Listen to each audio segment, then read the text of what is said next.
محمد بلند تر صلوات. اللهم صل على محمد وآل محمد وعجل فرجهم.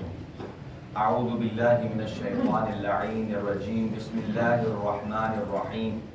الحمد للہ رب العالمین والصلاة والسلام والتحیۃ والاکرام علی سیدنا و نبینا و شفیع ذنوبنا و طبیب نفوسنا رحمت للعالمین ابی القاسم مصطفیٰ محمد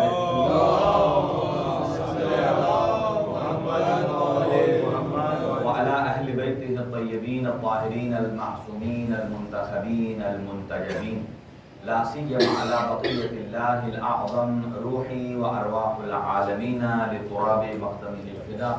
عجل الله تعالى فرجه الشريف وسهل الله تعالى مخرجه الشريف ولعنة الله على أعدائهم أجمعين من يومنا هذا إلى قيام يوم الدين. أما بعد فقد قال الله الحكيم في كتابه المتين. بسم الله الرحمن الرحيم. يا بني أقم الصلاة وأمر بالمعروف وانه عن المنكر واصبر على ما أصابك إن ذلك من عزم الأمور. صدق الله العلي العظيم.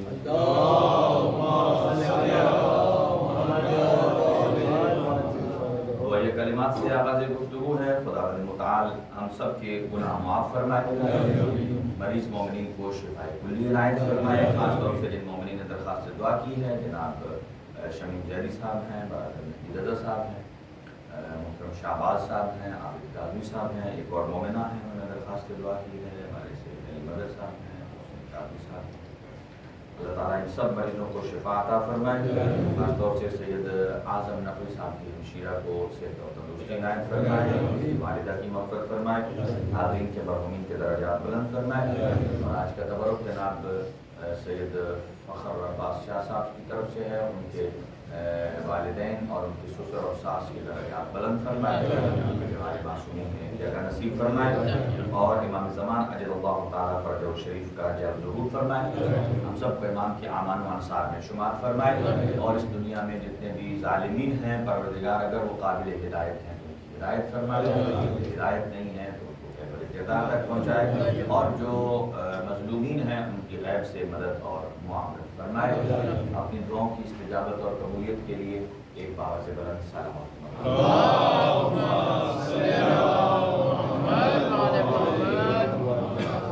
آپ کی خدمت میں آج عنوان امر بالمعروف ہی ہے، نہی عن المنکر ہی ہے، لیکن ایک اور انداز.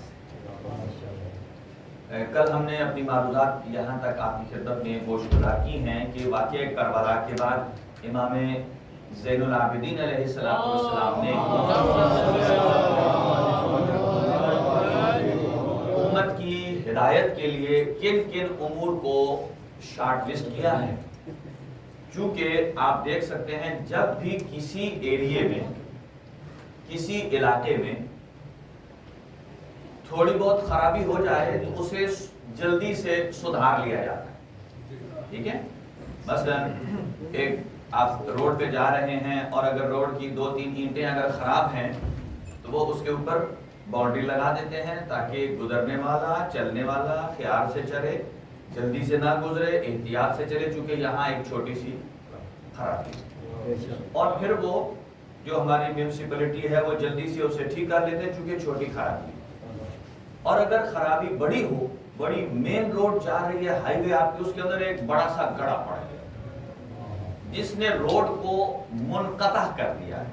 اب یہاں سے آدمی سائڈ سے بھی گزر کر نہیں جا سکتا چونکہ وہ سارے کا سارا کھڈا پڑ گیا ہے.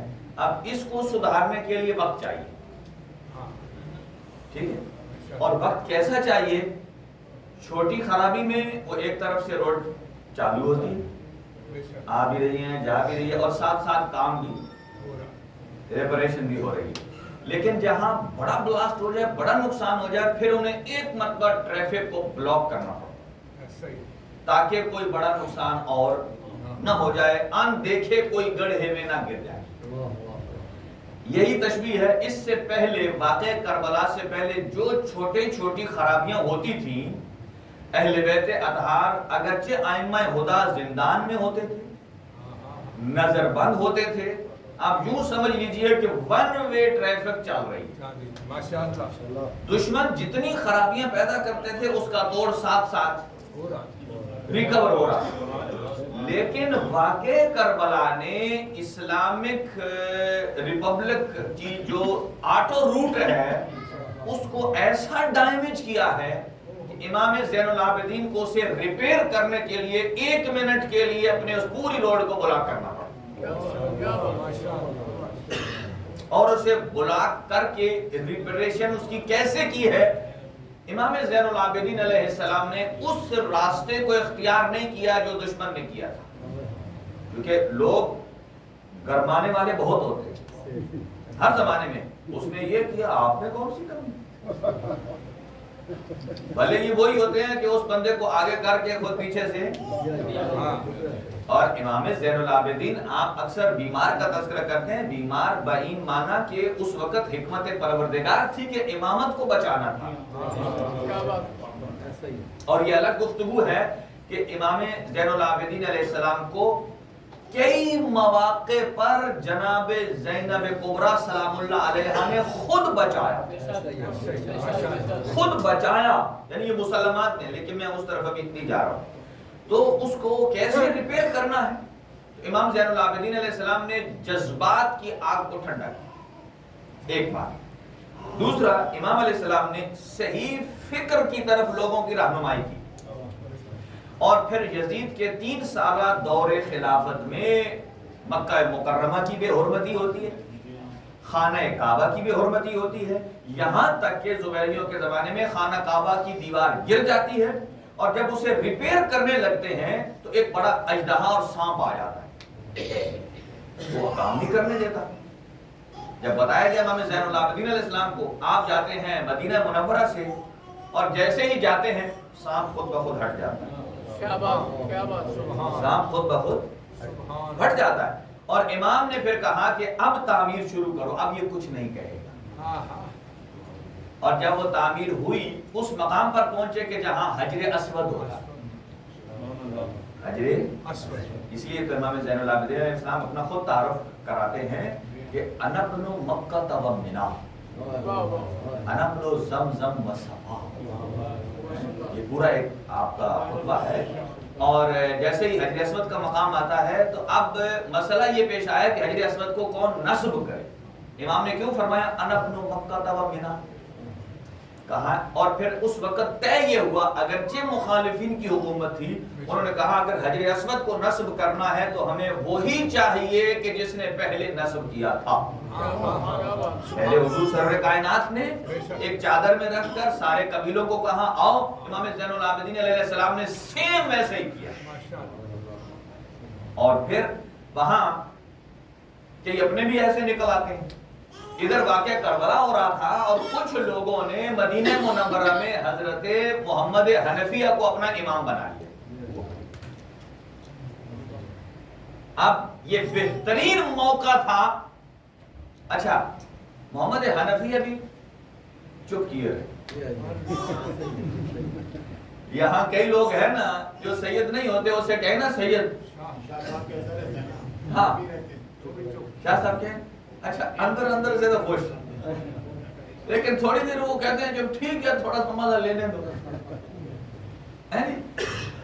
تو وہ یہ میں اگرچہ مثال یہاں کی دیے، یہ حضرت محمد حنفیہ کے لیے نہیں ہے. محمد حنفیہ ان لوگوں کو حکمت کے تحت چلاتے رہے. ٹھیک ہے ٹھیک ہے ٹھیک ہے، تاکہ یہ ایسا نہ ہو کہ ابھی تو مجھے کر رہے ہیں والو، پھر مجھے چھوڑ کر اگر میں کہوں نہیں نہیں تو یہ کسی اور کو امام بنا لیں. چونکہ جب کوئی سامنے چیز نظر نہیں آتی، دنیا کے عقائد بڑے ڈانما ڈول ہوتے ہیں، وہ بڑے جلدی کسی کا عقیدہ لے لیتے رہے. اور جب حجر اسود کو نصب کرنے کا وقت آیا تو امام سجاد نے جب نصب کیا، محمد حنفیہ نے کہا یہ بہترین وقت ہے امامت کو روح شناس کرانے. گئے ہیں چوتھے امام کے پاس، کہا آقا یہ لوگ کہتے ہیں آپ امام ہیں، کچھ لوگ کہتے ہیں آپ امام ہیں. گئے امام زین العابدین السلام کے پاس. اب دونوں حجر اسود کے سامنے. امام زین العابدین علیہ السلام نے فرمایا ایک بات طے کر لیتے ہیں، ہم دونوں جاتے ہیں حجر اسود کے پاس جس سے حجر اسود فصاحت اور بلاغت میں گفتگو کرے وہی امام ہے. جس سے حجر اسود گفتگو کرے فصاحت اور بلاغت میں وہی امام ہے. چنانچہ سب سے پہلے امام سجاد نہیں گئے, کہا چچا آپ جائیے. گئے اور بصد خوشی گفتگو کی حجر اسود سے, تیرا نام کیا ہے, تیرا حال کیا ہے, کوئی جواب نہیں آیا. اور ساری ٹیم پیچھے کھڑی تھی فالوورز کی, حضرت محمد حنفیہ والے وہ پیچھے کھڑے تھے. انہوں نے کہا بھائی, وہ کئی لوگ پہلے ہی جب دشمن کے 4 گول ہو جائے نا وہ کہتے ہیں میچ چھوڑ کے چلے جاتے ہیں. وہ کہتے ہیں اب ہمیں پتہ ہے ہم نے ہار. وہ پیچھے تھے, وہ آہستہ آہستہ نا محمد حنفیہ کے پیچھے سے نکل کر امام سجاد کے پیچھے جانے لگے. ادھر سے امام سجاد علیہ السلام جیسے گئے اور فوراً امام کی گفتگو سے پہلے حجر اسود بول کر کہتا ہے السلام علیکہ یا ابن رسول اللہ. ارے حیدری, اے فرزند پیغمبر آپ پر میرا سلام ہو. بس یہ سلام کی آواز آنی تھی اور سب نے یہ کہا مرحبا بکا یا ابن رسول اللہ. دیکھیں تو یہاں فیصلہ ہو گیا. کیا محمد حنفیہ نے کہا آپ امام حق ہیں, آپ سچ ہیں, آپ امام حسین کے نائب ہیں, حجت خدا ہیں. جب محمد حنفیہ ادھر گئے تو ساری کی ساری پارٹی. اب یہ ایک اصلاح, جس ایک طوفان کو محمد حنفیہ نے روک کے رکھا ہوا تھا. اور اس کے بعد کل 2-3 چیزیں اور ہم نے عرض کی تھی آپ کی خدمت میں کہ مسئلہ امامت کو روشناس کرایا, اور ایک بڑا جو گیپ تھا اور خرابی تھی وہ ایک عقیدہ تھا خیر ہی و شر ہی من اللہ تعالی, کہ ہر اچھائی اور برائی اللہ کی طرف سے ہے. اس پر ہم تھوڑا سا حاشیہ لگاتے ہیں. تیسرا کام یہ کیا امام نے کہ لوگوں کو امامت سے متعلق معرفت دے کر تو جتنے لوگ تھے 1000 سے زائد غلام خریدے. غلام خرید کر, یعنی آپ یوں سمجھیں کہ را مٹیریل خریدا, اچھی شیپ میں اسے ڈیولپ کیا اور پھر راہ خدا میں آزاد کر.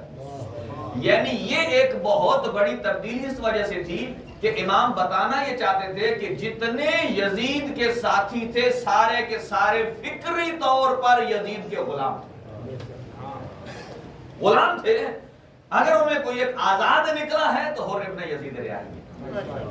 امام نے فرمایا غلام صرف یہ نہیں ہے کہ جو آقا کے پاس خدمت کرتا ہو, جو کسی نہ کسی اعتبار سے اپنی فکر کو, اپنی سوچ کو کسی کے قبضے میں دے رہا ہے, جس کے قبضے میں دے رہا ہے وہ اس کا غلام. امام نے تربیت کی, ان کو آزاد کیا. اور یہ چیز آپ کی معلومات کے لیے عرض کر رہا ہوں, واقعہ کربلا کے بعد ادھر امام سجاد علیہ السلام نے امت کی ہدایت کے لیے اپنی پالیسی کو تیز کیا, اور ادھر سے یزید اپنے عیبوں کو چھپانے کے لیے بھی کام کر رہا. ایک تو کل ہم نے بتایا 9000 مفتی تیار کر رہا ہے, جو یہ نعرہ لگاتے تھے یہ غلطی یزید کی نہیں ہے بلکہ یہ تو شمر کی ہے, اس کی ہے. اس پر بھی آتے ہیں, یہ میں عرض کرنے جا رہا ہوں. اور یزید کیا کرتا تھا, یزید مکے اور مدینے کے جتنے سرکردہ افراد تھے, بڑے بڑے سردار, ان کو شام کی وزٹ کا دعوت دیتا تھا. وزٹ کرو, آؤ ہمارے پاس, سرداروں کو. اور وزٹ کرنے کے لیے جو آتا تو ان کو ٹھیک ان کی خدمت کرتا. ٹھیک ہے, بہترین جیسے کہا جاتا ہے نا 5 اسٹار ہوٹل میں رکھنا, بہترین کھانا. ہمارے کئی لوگ جو ہیں, اب جیسے ہفتہ وحدت کانفرنس ہوتی ہے, اس میں جو مہمان ملک, میزبان ملک ہوتا ہے, وہ غیر شیعہ مسلمانوں کو بلاتا ہے, غیر شیعہ غیر مسلم مسلمانوں کو بلاتا ہے, اور وہ ان کو اتنا پروٹوکول دیتے ہیں, بہترین ہوٹل, بہترین سروس, بہترین خوراک اور بہترین تحائف. اور جب یہ وہاں سے واپس پلٹتے ہیں تو وہ کہتے ہیں اگر حکومت اسلامی ہے تو یہی. اور یہاں یزید بلا رہا تھا شارٹ ٹرم وزٹ کے لیے, تاکہ یہ مانوس ہو جائیں کس بات سے کہ میرے لطف اور کرم سے کہ یزید کتنا کریم ہے. اور اس کے ساتھ ساتھ وہ چیک کریں کہ میری, جیسے آج کل کی زبان میں کہتے ہیں گڈ گورننس, کہ کیسا ماحول ہے, کیسا امن ہے, کیسا سکون ہے. اور پھر جو وزٹ کر کے جاتا تھا, مستند روایت میں ہے 50,000 سے لے کر 1,00,000 دینار تک ساتھ پاکٹ منی دیتا تھا. درہم نہیں، درہم تو ہوتے ہیں چاندی کے، دینار. 50,000 ہر بندے کی حیثیت سے جو جتنا کیپیبل ہے، جتنی جس کی ویلیو ہے اتنا مال اسے دیتا تھا. ظاہر ہے جو ادھر سے وزٹ کر کے کھا پی کے مزے اڑا کے اور بادشاہ وقت کے پاس اس کا ذرا آمنا سامنا ہو گیا ہے، ٹھیک ہے، تو پیسہ بھی مل گیا. جو واپس جائے گا تو کس کی نمائندگی کرے گا؟ یزید کی کرے گا. یہاں سے اس کی کوشش تھی واقعے کو دبانے کے لیے، اور ادھر سے امام زین العابدین علیہ السلام نے صحیفہ سجادیہ کے ساتھ معارف اور علوم کو اجاگر کرنے کی مکمل کوشش کی، مکمل. اور پھر اچھا ایک اور جو جملہ ایک اہل سنت کے عالم دین لکھا بہت خوبصورت ہے. وہ کہتے ہیں جو امام حسین علیہ السلام نے واقعہ کربلا کے ساتھ جو پردے اٹھائے ہیں یزید کے، وہ تو ظلم کے اٹھائے، لیکن وہ فرماتے ہیں کہ واقعہ کربلا کے بعد ایک تو حکومت بنی امیہ کے ہاتھ سے چلی، بنی مروان کے ہاتھ میں آ گئی، اگرچہ وہ ان سے جڑے ہوئے ہیں لیکن بنی مروان کے ہاتھ میں چلی گئی. وہ کہتے ہیں اس سے پہلے، واقعہ کربلا سے پہلے لوگ خلفاء کے تقدس کے قائل تھے. یہ جتنے بھی خلیفہ ہیں جو مسند خلافت پر بیٹھتا ہے بالکل پاکیزہ ہے، کوئی گناہ نہیں کرتا، اور جو وہ کہتا ہے وہی حدیث رسول ہے، وہی سنت رسول ہے، وہ عین اسلام ہے. اور ایک اہل سنت کے عالم دین نے لکھا ہے جو بڑے معتدل ہیں، وہ کہتے ہیں کہ مظلوم کربلا نے اپنی شہادت 72 کی شہادت کے ساتھ خلفاء کے ہر قسم کے تقدس کو پامال کر کہا. واقعہ کربلا کے بعد جو بھی خلیفہ منبر پر بیٹھتا تھا اس کے ذہن میں یہ چاہتا تھا کہ اب میرا وہ تقدس نہیں ہے جو پہلے ہوتا تھا. اس کے بعد پھر انہوں نے کیا کیا؟ پھر یہاں انہوں نے الگ کر دی، خلافت الگ اور دین کا علم الگ. اسی لیے ائمہ اربع وجود میں آئے تاکہ لوگ اگر دین کا مسئلہ پوچھنا چاہتے ہیں، چونکہ خلفاء سے اعتبار اٹھ گیا تھا، اب اسپیشل ایک انہوں نے جسے کہتے ہیں وزارت مذہبی امور قائم کر دی، کہ جس کو مذہب سے ریلیٹڈ جو بھی سوال ہے وہ امام اعظم ابو حنیفہ سے پوچھے، خلفاء جتنے بھی ائمہ ہیں دینی ان سے پوچھے. یہ ان کے ہاں جدائی کس نے ڈالی ہے؟ یہ حسین ابن علی کی قربانی نے ڈالی. اور اگلی بات سنیے آگے، وہ کہتے ہیں یہ ایک الگ عنوان ہے کہ واقعہ کربلا میں بچوں کا کردار کتنا اہم اور امپورٹنٹ رہا ہے، لیکن اس کو میں آج چھوڑتا ہوں، ایک اور کی طرف آگے بڑھتے ہیں. یہ جو سب سے زیادہ زور اس پر لگایا گیا کہ خیر ہی و شر ہی من اللہ تعالی، کہ اگر ہم نیکی کرتے ہیں تو بھی اللہ کرواتا ہے، اور اگر برائی کرتے ہیں تو بھی اللہ کرواتا ہے. اچھا میں اگر آپ سے یہ کہوں تو آپ میرے ساتھ متفق ہیں یا نہیں ہیں کہ اگر اس روئے زمین پر انسانوں کے آنے سے پہلے سب سے بڑا موحد کون تھا؟ موحد خدا پرست، جو اللہ کی عبادت کرتا ہے، اللہ کے سجدے کرتا ہے. سب سے زیادہ سجدے کس نے کی؟ ابھی آپ اسے حضرت کہیں، پتہ ہے کیوں؟ اس لیے کہ ابھی بارگاہ سے نکالا نہیں گیا، ٹھیک ہے نا. جب نکالا جائے گا تو اس کے بعد بے شک آپ اس کی بھی، اور چونکہ آج کل کئی لوگ یہ کہتے ہیں کہ بھائی چلو مولا کائنات کے مقابل میں جو آیا، حسین کے مقابل میں جو آیا امام حسین علیہ السلام، کہا یزید سارے کا سارا برا تو نہیں تھا. دیکھیں مت ماری گئی ہے، کہا وہ سارے کا سارا برا تو نہیں تھا، اور اس کا کوئی ایک کام تو اچھا ہوگا، ہمیں چاہیے کہ یزید کا جو اچھا ہے وہ لے لے اور جو برا ہے اسے چھوڑ دے. جبکہ قرآن کیا کہتا ہے؟ حبطت اعمالہم، ایسا کام کرنے والے کے سارے اعمال حبط ہو گئے. اچھا جملہ آپ نے کہا، ضبط ہو گئے، بلکہ ضبط کا معنی ہے کہ وہ لے کر آپ کو پولیس والے، مثلا جب آپ کسی جگہ جاتے ہیں وہ کہتے ہیں بتاؤ تیرے پاس کتنے پیسے، آپ کہیں گے مثلا 10,000، وہ کہے گا پروف دو، اپنے پاس لے لے گا، آپ پروف دے دیں گے وہ آپ کو واپس دے دے گا. اسے کہتے ہیں ضبط ہوا مال واپس آئے. وہ اپنے پاس اگر رکھ لے, آپ پروف نہ دے سکیں تو وہ یہ نہیں کہے گا اب یہ ضبط تھے. کہا جو ضبط کیے گئے تھے اب یہ حبط ہو گئے, اب یہ بحق سرکار چلے گئے ہیں, اب آپ کو واپس نہیں ملیں گے. لہٰذا یہاں یہ دیکھ لیجئے کہ اگر یزید امام حسین علیہ السلام کو قتل کیا ہے تو آیا یزید کا جو اچھا کام ہے وہ اچھا کاؤنٹ ہوگا؟ بالکل بھی کاؤنٹ نہیں ہوگا, حبط ہو گیا. آپ کہیں گے مثال دیں, مثال دیں. سارے گئے حضرت ابلیس, ابھی یہ فخرج سے پہلے کی بات ہے, ٹھیک ہے نا. اور ڈاکٹر ذاکر نائک جو ہیں ان کی یہی فلسفی, ڈاکٹر ذاکر نائک کی یہی فلسفی ہے. وہ یہ کہتے ہیں کہ ظلم بڑھاؤ. کہا جتنا ظلم بڑھے گا اتنا ہی نظام عدل جلدی قائم ہوگا. اچھا, پھر وہ کہتے ہیں کہ جو ظلم کرے گا تو کیوں کرے گا؟ کہا جتنا بھلے مرضی ظلم کرتا جائے, اللہ غفور الرحیم. یہ آیت بڑی یاد رکھو, اللہ بڑا غفور, اللہ معاف کر دے. اسی بات پر ہم آئیں گے. دیکھیں اگر یہ اگر نظریہ اپنا لیں, دیکھیں کہتے ہیں کہ ہر اچھائی اور برائی کس کی طرف سے ہے؟ اللہ کی طرف سے. یہ کیوں نہیں کہتے کہ ہر برائی اور اچھائی شیطان کی طرف سے؟ آپ تھوڑی دیر کے لیے یہ کہیں کہ یہ اچھائی, چلو برائی تو اس کی طرف سے ایسے ہے ہی ہے نا. یہاں آپ نے برائی کی نسبت اللہ کی طرف دی, وہاں اگر کہیں خیر ہی و شر ہی من الشیطان, شیطان کی طرف سے اچھائی اور برائی, کوئی ماننے کو تیار نہیں. کیوں؟ وہ کہتے ہیں بھائی شیطان سے اچھائی کی کوئی توقع, یعنی ہماری عقل یہ مانتی ہے کہ شیطان سے اچھائی کی کوئی توقع نہیں ہے.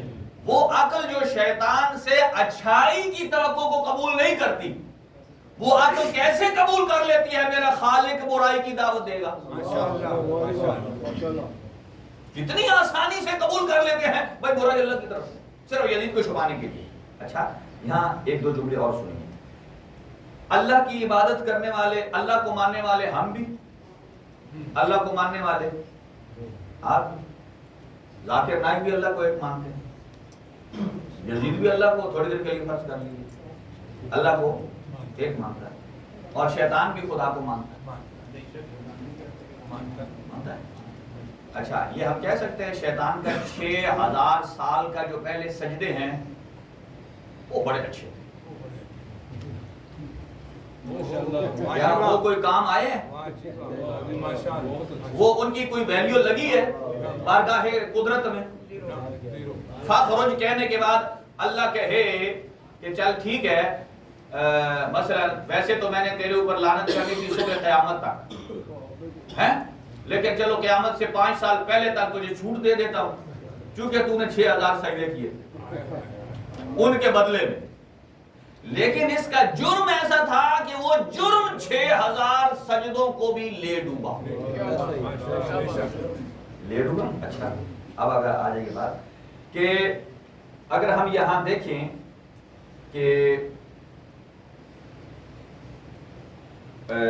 شیطان بھی اس اعتبار سے بڑا باعظمت ہے. ایک اور بات جو میرے ذہن میں آئی, یہ بھی عرض کرتا ہوں نفسیاتی اعتبار سے, انسان جب اللہ تعالیٰ کی ذات نے آدم علیہ السلام کو بنایا, جب ان کا مجسمہ بنایا, پتلا آپ کہہ لیں, ٹھیک ہے, تو اللہ تعالیٰ نے کیا فرمایا, یہ کتنی چیزوں کا مجموعہ ہے؟ آگ, مٹی, پانی. جو آپ سوچ رہے ہیں وہ بتانے والا نہیں, ٹھیک ہے نا, جیسے عام مقرر نقطہ لگاتے ہیں آگ, مٹی, پانی, وہ نہیں. ان چیزوں کے اثرات انسان کے وجود میں, اگر کسی انسان کے اندر عاجزی اور انکساری آتی ہے تو مٹی کی وجہ سے. اگر کسی انسان کے اندر عاجزی اور انکساری ہے تو وہ مٹی کا اثر ہے, ٹھیک ہے, چونکہ مٹی کے اوپر پھینکیں نیچے آتی ہے. یعنی ہر وہ آدمی اپنی اونچائی کے باوجود جھکتا نظر آئے, سمجھو اس مٹی کا اثر غالب ہے. ٹھیک ہے. دوسرا ہے ہوا. ایک اثر ہوا کا ہے, ہوا کا ایک نفسیاتی اور نفسانی اثر ہوتا ہے, اسے کہتے ہیں آوارگی اور تکبر.